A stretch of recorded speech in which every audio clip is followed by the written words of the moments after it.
Hello दोस्तों, स्वागत है आपका अपने यूट्यूब चैनल MLSU एग्ज़ाम पर। आज हम BA फोर्थ सेमेस्टर की सेकंड यूनिट कंप्लीट करेंगे, जिसमें भाग 1 और भाग 2 पढ़ेंगे। क्योंकि ये यूनिट बड़ी है तो चलो शुरू करते हैं। सबसे पहले हम इसका सारांश पढ़ेंगे, उसके बाद में महत्वपूर्ण प्रश्न पढ़ लेंगे। इसी में से प्रश्न आ ही जाएगा। तो चलो शुरू करते हैं। भारत तेंदु हरिश्चंद्र जी के बारे में पढ़ेंगे, जिन्होंने यह सारांश लिखा है। भारत वर्षोन्नति कैसे हो सकती है। भारत तेंदु हरिश्चंद्र कहते हैं कि भारत पहले विश्व का समृद्ध और ज्ञानवान देश था, लेकिन समय के साथ भारत की स्थिति कमज़ोर हो गई। देश की उन्नति के लिए सबसे पहले शिक्षा आवश्यक है। शिक्षित व्यक्ति ही देश और समाज का विकास कर सकता है। मतलब कि हरिश्चंद्र जी का कहना है कि पहले भारत एक सोने की चिड़िया के समान था। मतलब कि इसका बहुत ज्ञानवान और समृद्ध देश था, लेकिन समय के साथ इसकी समृद्धि घटती चली गई, क्योंकि देश में शिक्षित लोगों की कमी हो गई है। तो वह कहते हैं कि वे शिक्षा ही व्यक्ति देश के विकास कर सकता है। वे स्वदेशी वस्तुओं के प्रयोग पर बल देते हैं। वह कहते हैं कि देश में बनी ही हुई वस्तुओं का प्रयोग करो। वे स्वदेशी वस्तुओं के प्रयोग पर बल देते हैं। विदेशी वस्तुओं के अधिक उपयोग से देश का धन बाहर चला जाता है, क्योंकि हम विदेशी वस्तुओं का प्रयोग करेंगे तो बाहर की वस्तुएं यहाँ पर प्रयोग होगी और हमारा धन बाहर चला जाएगा। इसलिए देश समृद्ध न होने की कगार पर रहेगा। इसलिए भारतीय वस्तुओं का उपयोग करना चाहिए, देश में बनी हुई वस्तुओं का प्रयोग करना चाहिए। वे राष्ट्रीय एकता को बहुत महत्वपूर्ण मानते हैं। जाति, धर्म और भाषा के आधार पर भेदभाव छोड़कर सभी को मिलकर देश हित में कार्य करना चाहिए। वह कहते हैं कि देश में जाति, धर्म और भाषा के आधार पर कोई भेदभाव नहीं होना चाहिए और सभी को मिलजुल कर देश हित में कार्य करना चाहिए, देश को आगे बढ़ाना चाहिए। भरत तेंदु जी परिश्रम को सफलता का आधार मानते हैं। परिश्रम मतलब कि मेहनत को, परिश्रम को सफलता का आधार मानते हैं। आलस्य व्यक्ति और राष्ट्र दोनों के लिए हानिकारक है। आलस्य व्यक्ति और राष्ट्र दोनों के लिए हानिकारक है। वे उद्योग व्यापार को बढ़ाने की बात करते हैं। वह कहते हैं कि उद्योगों और व्यापारों को बढ़ाओ ताकि देश आर्थिक रूप से मजबूत बने, ताकि देश में आर्थिक पैसों की कमी नहीं हो, देश का विकास हो सके। साथ ही वे समाज की कुरीतियों जैसे अंधविश्वास, मतलब कि जो अंधविश्वास समाज में फैला हुआ है उनको कम करें। रूढ़िवाद और अशिक्षा का विरोध करें। जो अंधविश्वास मतलब कि हर कुछ जो समाज में फैले हुई कुरीतियाँ हैं उनको बंद करो और रूढ़िवाद और शिक्षा का प्रचार करो और अशिक्षा का विरोध करो। उनका विश्वास है कि यदि प्रत्येक भारतीय अपने कर्तव्यों का पालन करे तो भारत पुनः महान समृद्ध बन सकता है। इस प्रकार उन्होंने अपना सारांश और व्याख्या की। तो हम ये पूरा व्याख्या हो जाती है, इसके बाद में इसका लेखक परिचय पढ़ लेते हैं। नाम था भारत तेंदु हरिश्चंद्र जी। जन्म हुआ इनका 9 सितंबर 1850 में वाराणसी में। पिता थे गोपाल चंद्र गिरधारी दास, नाम भी था। मृत्यु हुई इनकी 6 जनवरी 1885 को। 1850 में जन्म हुआ, 1885 में मृत्यु होगी, मतलब कि 35 साल तक जीवित रहे। तो इनकी प्रमुख रचनाएं हैं भारत की दुर्दशा, जो हमने ऊपर पढ़ी है। अंधेर नगरी भी इनकी ही है। सत्य हरिश्चंद्र, वैदिक हिंसा, हिंसा न भवती, चंद्रावली। तो हमने भारत दुर्दशा का वर्णन इनके बारे में प्रमुख सारांश दिया हुआ था, तो इसके बारे में पढ़ा है। इसके बाद में आ जाते हैं साहित्य में योगदान क्या क्या रहा। तो आधुनिक हिंदी साहित्य के जनक कहा जाते हैं।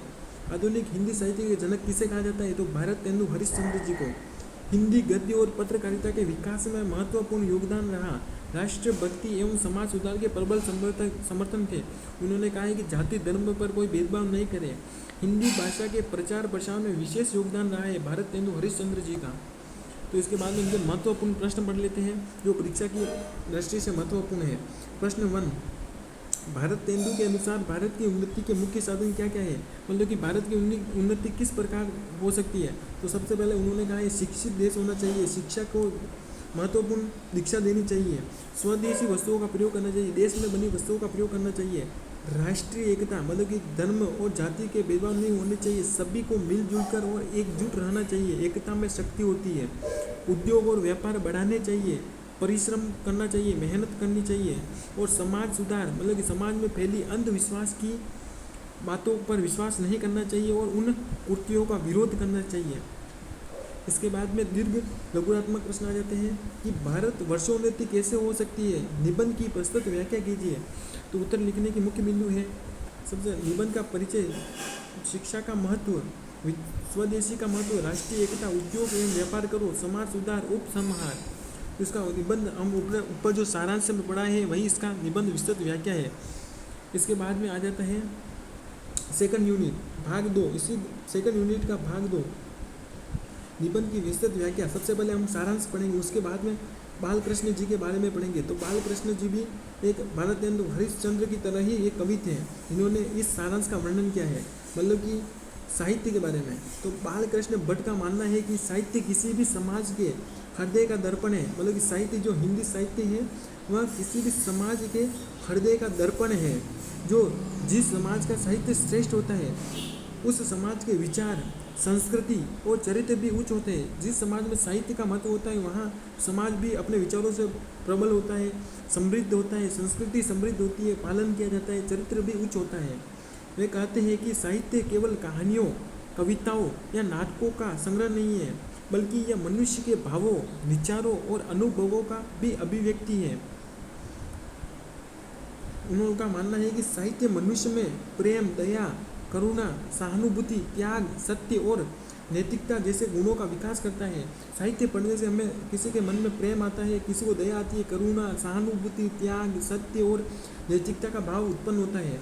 तो भट्ट जी के अनुसार साहित्य समाज की बुराइयों पर प्रहार करता है। साहित्य मतलब कि बुराइयों को खत्म करने की कोशिश करता है और लोगों को सही मार्ग दिखाता है। ये समाज में फैली अज्ञानता, मतलब कि अज्ञानता जो लोग जिसको ज्ञान नहीं होता, अंधविश्वास, जो अंधविश्वास की बातें होती है, कुर्तियाँ जो नीतियाँ चलती है, अन्याय का विरोध करता है साहित्य। साहित्य कहता है ऐसी कोई चीज़ नहीं होती। वे मानते हैं कि महान साहित्य समाज को नई दिशा देता है और राष्ट्रीय विकास में महत्वपूर्ण भूमिका निभाता है। तो इस प्रकार सेकंड सारांश भी हो गया है। तो इसका बालकृष्ण भट्ट, इसके लेखक थे बालकृष्ण भट्ट। यूनिट 2 के भाग 2 है ये। तो निबंध है साहित्य जनसमूह के हृदय का विकास है। तो लेखक बालकृष्ण भट्ट ने लिखा है साहित्य जनसमूह के हृदय का विकास है। तो इनका कवि लेखक परिचय पढ़ते हैं। इनका नाम है पंडित बालकृष्ण भट्ट। इनका जन्म हुआ 3 जून 1844 को और प्रयाग इलाहाबाद में हुआ। तो इनकी मृत्यु हुई 20 जुलाई 1914 को। तो ये जन्म और मृत्यु याद रखना। तो इनकी प्रमुख रचनाएं देख लेते हैं। साहित्य जन समूह के हृदय का विकास है, जो हमने अभी पढ़ा है। नूतन ब्रह्मचारी, विभिन्न सामाजिक एवं साहित्यिक निबंध। तो हमें इसके बारे में याद रखना है, ये कोई महत्वपूर्ण नहीं है। साहित्य में योगदान क्या क्या था? तो आधुनिक हिंदी गद्य के प्रमुख निबंधकार हैं। प्रसिद्ध पत्रिका हिंदी प्रदीप के संपादक है। हिंदी भाषा एवं पत्रकारिता के विकास में महत्वपूर्ण योगदान रहा। समाज सुधार एवं राष्ट्रीय चेतना के समर्थक थे। निबंध परिचय। साहित्य जनसमूह के हृदय का विकास है। निबंध का परिचय देखते थे। एक विचार प्रधान निबंध है। इस निबंध में बालकृष्ण भट्ट ने बताया है कि साहित्य केवल मनोरंजन का साधन नहीं है, बल्कि समाज के नैतिक, मानसिक और सांस्कृतिक विकास का संबंध सबसे प्रभावशाली माध्यम है। निबंध का उद्देश्य क्या क्या है, जो हमने साहित्य का विकास का पढ़ा है। तो साहित्य के महत्व को स्पष्ट करना, समाज में नैतिक मूल्यों का विकास करना, जनमानस में जागरूकता उत्पन्न करना, मानवता एवं सामाजिक एकता को बढ़ावा देना, साहित्य और समाज के गहरे संबंध को समझाना। इस प्रकार हमने पढ़ाई। तो इसके महत्वपूर्ण प्रश्न देख लेते हैं, जो परीक्षाओं में पूछे ही जाते हैं। तो प्रश्न 1, साहित्य जनसमूह के हृदय का विकास है कि लेखक कौन है? साहित्य जनसमूह का विकास, इसके लेखक कौन है? तो हमने ऊपर देखा है पंडित बालकृष्ण जी है, जो साहित्य जनसमूह के हृदय के लेखक है। मतलब कि ऐसे याद रख लेना, भगवान श्री कृष्ण हृदय के लेखक है, हृदय में बसते हैं। तो पंडित बालकृष्ण साहित्य जनसमूह हृदय का विकास किया। इसके बाद में सेकंड प्रश्न देख लेते हैं। बालकृष्ण भट्ट किस पत्रिका के संपादक थे? तो हिंदी प्रदीप के संपादक थे बालकृष्ण भट्ट। इस निबंध का मुख्य विषय क्या है? इस निबंध में हमने पढ़ा है इसका मुख्य बिंदु क्या है? साहित्य का समाज और मानव जीवन में महत्व। साहित्य का मानव जीवन में क्या महत्व है? इसके बाद में लघु प्रश्न दे लेते हैं। बालकृष्ण भट्ट के अनुसार साहित्य का महत्व क्या है? साहित्य समाज का दर्पण है। यह नैतिक मूल्यों का विकास करता है, समाज सुधार में सहायक है, राष्ट्रीय चेतना उत्पन्न करता है, मानवता और सद्भाव को बढ़ाता है। इसके बाद में दीर्घ प्रश्न देख लेते हैं। इसी में आ जाएगा प्रश्न, बस इससे बाहर नहीं जाएगा। साहित्य जनसमूह के हृदय का विकास है। निबंध की विस्तृत व्याख्या कीजिए। ये हमने ऊपर पढ़ा, उसका निबंध का व्याख्या कीजिए। तो उत्तर लिखने के मुख्य बिंदु है समाज सुधार, लेखक परिचय लिख देना। सबसे पहले निबंध का परिचय लिख देना, जो ऊपर पढ़ा है। साहित्य का अर्थ और महत्व लिख देना। साहित्य और समाज का संबंध क्या क्या है उसके बारे में लिख देना, नैतिक मूल्यों का विकास लिख देना, समाज सुधार में साहित्य की भूमिका, राष्ट्रीय चेतना उठना, जो ऊपर हमने पढ़ा है उसको बस उसी को घुमा फिरा के ये पूछा हुआ है, तो इससे अलावा कहीं नहीं जाएगा। वीडियो अच्छा लगा हो तो चैनल को सब्सक्राइब, लाइक, शेयर जरूर करें। इसी तरह सेकंड यूनिट के 3 और 4 भाग बचे हुए हैं, यह नेक्स्ट वीडियो में आएगा। तो धन्यवाद।